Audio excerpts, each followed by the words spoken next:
Сәлеметсіздер ме болады? Жақсы отырғаныңыздар, онда сабағымызды экранға назар аударайықшы. Көрініп тұр ма экран сіздерге? Ал жақсы, мұқият қарап көруге. Қолымызбен жасаймыз бірге.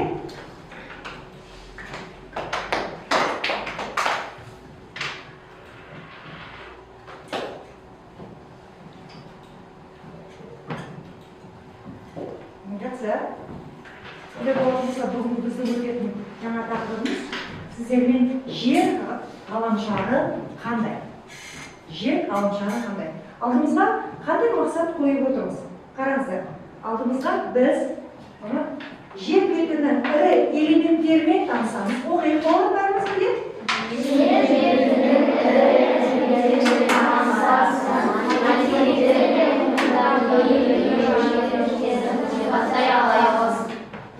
Жер бетінің ірі элементтерімен танысамыз, материктер мен мұхиттардың кейбір ерекшеліктерін сипаттайтын боламыз.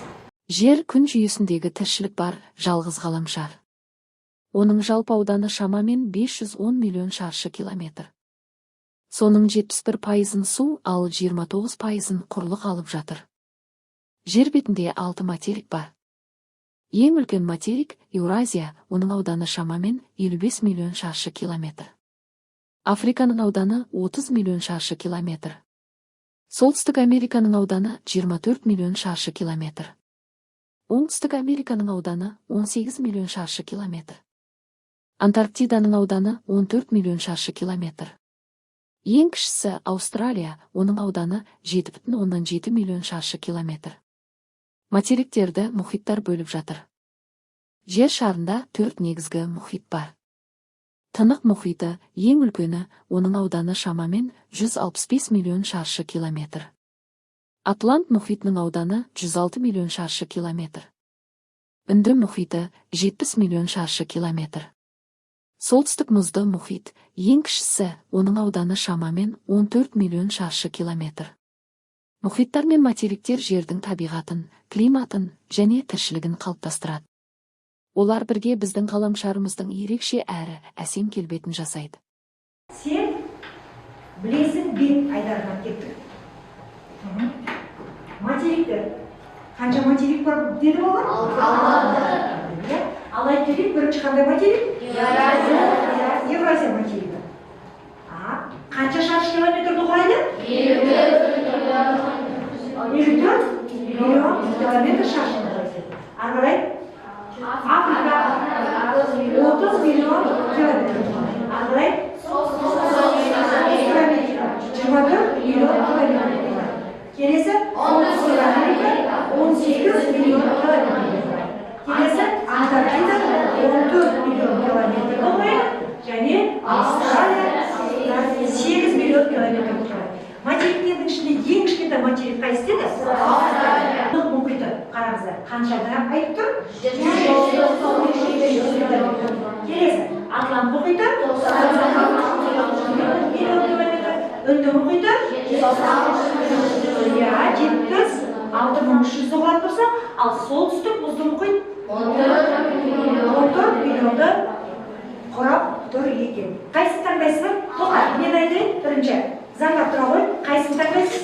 7. Жақсы. Жер бетінде неше материк бар? 6. Дұрыс па балалар? Тамаша. Келесі. Қане. Айшем, қайсын таңдайсыз? 5. Қазақстаннан солтүстік Америкаға бару үшін жолда қандай елдер мен мұхитты кездестіресің? Ресей, Атлант мұхиты. Жақсы. Келесіге кеттік. Ең үлкен мұхитты атам, Тынық мұхит. Тамаша. Келесіге кеттік Зере. 3. Қай материк бәрінен кіші? Австралия. Тамаша. Кеттік. Аңсар. Жер шарының түсі қандай? Жер шарының түсі қандай? Көк. Тамаша. Неге көк? Осы сұраққа жауап берейікші. Неге көк? Өйткені оның түсі көп. Оның 4-3 бөлігін мұхит құрап тұр. Су бар, иә? Су бар. Шолып оқимыз, шолып оқимыз.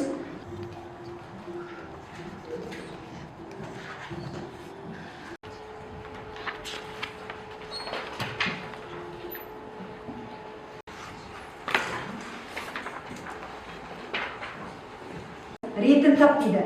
Сіздер оқулықта оқыдыңыздар ғой, иә? Сіздерге тапсырма. Берілген ақпараттардың көмегімен материктердің ауданын кему ретінде анықтап. Біз жаңа материктерді айттық қой? Материктер туралы айтылды ма? Мақсатымызда. Не деп айтылды? Қане бір рет оқып жүрейікші?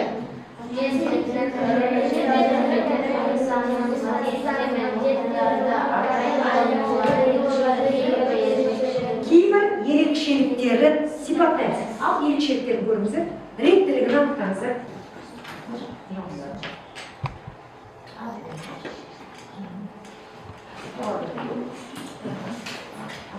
Тамаша, жақсы. Тезірек, қамалы. Оқулыққа қарамаймыз, бағана көрген бейне таспамыз бар, оқулығымыз бар, апай айтты, жалпы білулеріміз керек шығар деп ойлапты. Уақыт бітті, стоп, тоқтаймыз амандық. Ал тексереміз бе болған? Назар аударайық, өзіміз бағалап қояйық. Бірақ академиялық адал. Бірінші, материктердің көлемі ең байланысты бірінші қайсы? Еуразия. Қанша деді? Екіншісі қайсы? Африка. Қанша екен көлемі? 30 миллион.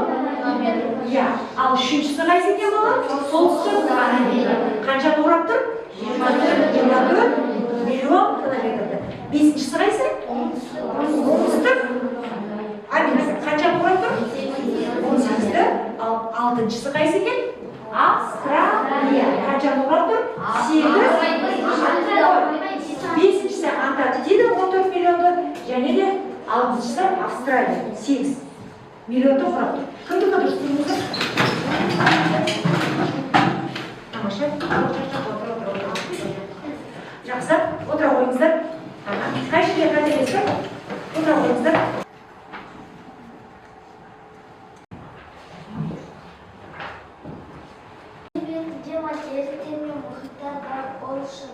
Дұрыс па? Келесін оқы.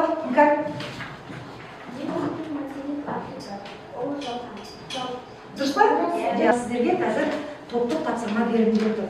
Бірінші топ сіздерге модельдеу әдісін береміз. Солтүстік және оңтүстік жарты шарларды қараңыздар, көріп тұрсыздар ма? Осыларды да жаңағы құрлықтарды дұрыс орналастыруымыз керек. Сіздерге қараңыздар, диаграмма беріліп тұр, тапсырмаларды оқимыз, ескерткіге қараймыз и орындаймыз. Ол жерде не деп тұр, қараңыздар. Географиялық картаны қолдана отырып, жан-жануарларды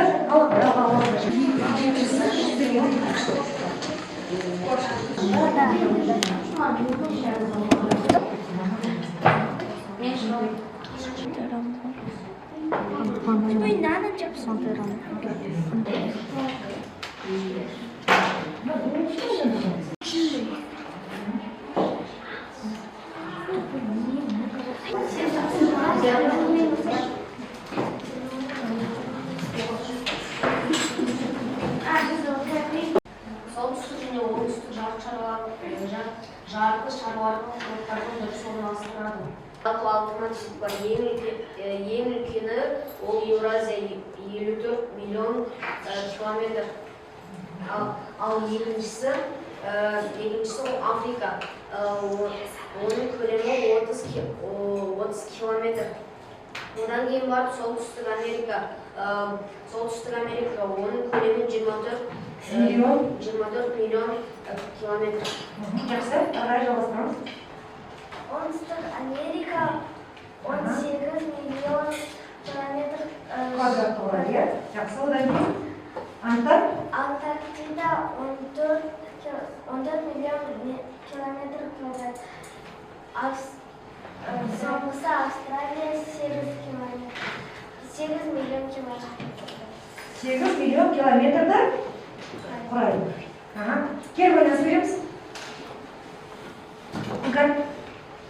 Солтүстік және оңтүстік жарты шарларға құрлықтарда дұрыс орналастырылады.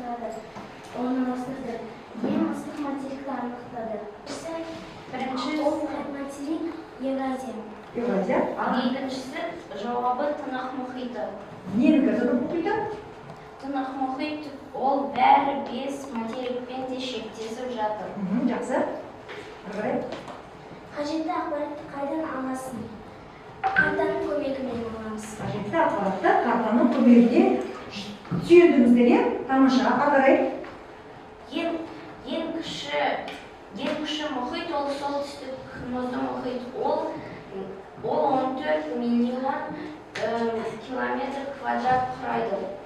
Жақсы. Екіншісі Үнді мұхиты. Ол 10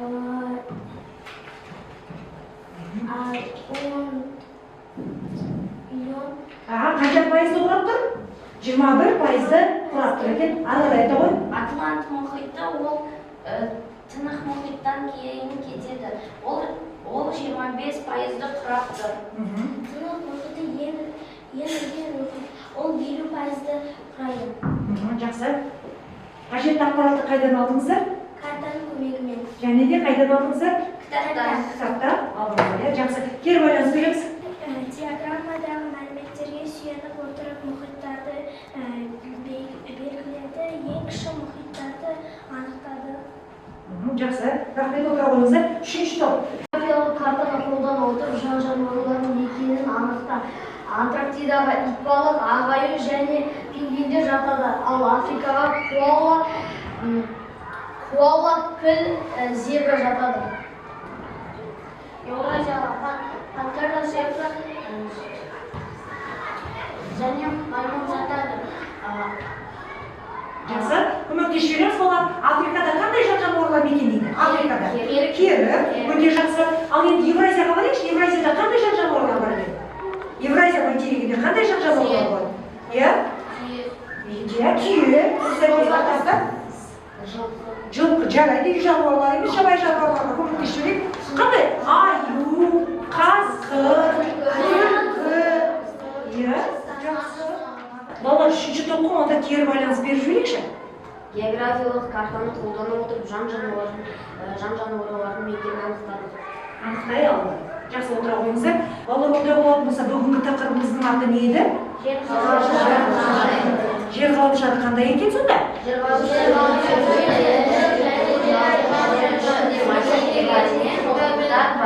Жақсы, қол көтеріп айтамыз. Иә? Қанша материк бар? 6 материк бар. Қане ең үлкен материкті атап жүрейікші? Нұрлан? Жер ғаламшарында ең үлкен материк ол Еуразия. Одан кейінгі материк қайсы? Бесіншіді? Антарктида. Ең соңғы 6-шы материгіміз қайсы? Иә, Алиян, айта ғой. Ең кішкентайымыз қайсы олар? Австралия. Ертең алдыңыздарыңызда тест тапсырмалары бар. Қане тест тапсырманы орындап жүрейік.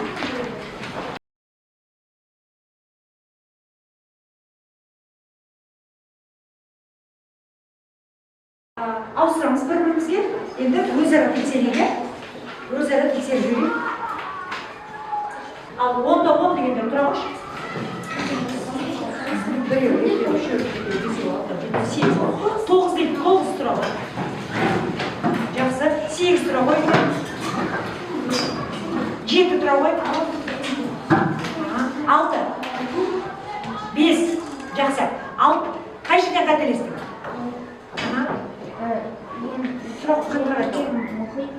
Ең үлкен мұхит. Көмектестіреміз, ең үлкен мұхит қайсы? Арайна? Сөйлемді толқы. Жақсы, ондай болатын болса, сабағымыздың мақсаты қандай еді?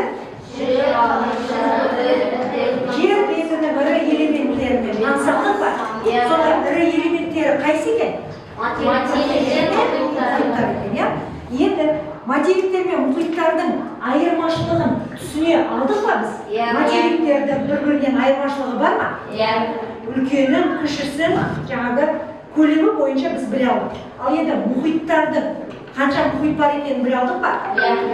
Олар қайсы қанша пайызда орналасқан және көлемі қанша екенін біле алдық па? Жақсы, рахмет. Онда үйге тапсырма сіздерге. Қараңыздар. Жер ғаламшары туралы 5 қызықты дерек жинап беріңіздер.